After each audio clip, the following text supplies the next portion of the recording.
Hello, good afternoon, Yamers. Dahil 12 PM na ako magluluto.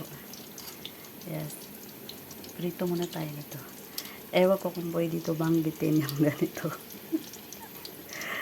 I'm scared. Hintay lang natin ito matapos.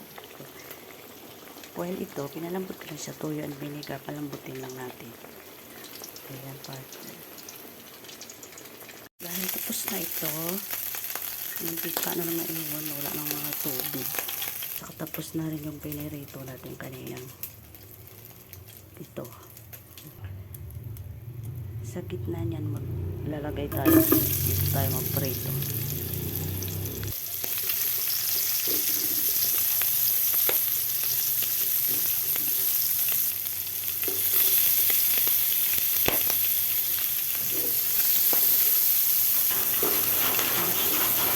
Ayan guys, may ulan na naman sa amin.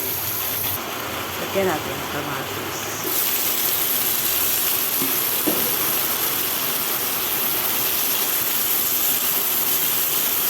Palambutin lang natin yung kamatis guys.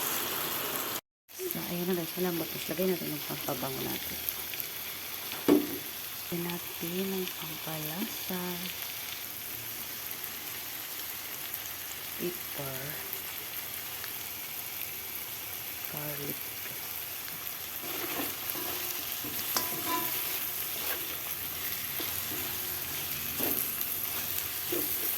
Ito yung pounding sugar. Tubig. Lagyan natin ng konting asin at so ayan na siya guys, dahil nakulo na itong konti natin ilagay natin ito, ilagay na natin ito. Lakas na ng ulan sa amin. Hindi ko na alam kung bato ba yung nabagsak sa bubong ay ulan. Tapos haluin na natin.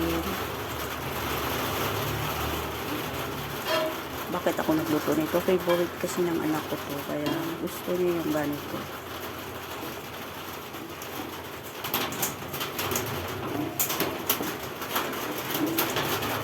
Kaunti lang yung kanyang sabaw. Para hindi maganda pag marami. So guys, hanggang dito na lang. Maraming salamat sa pagsubaybay sa akin. Follow for more.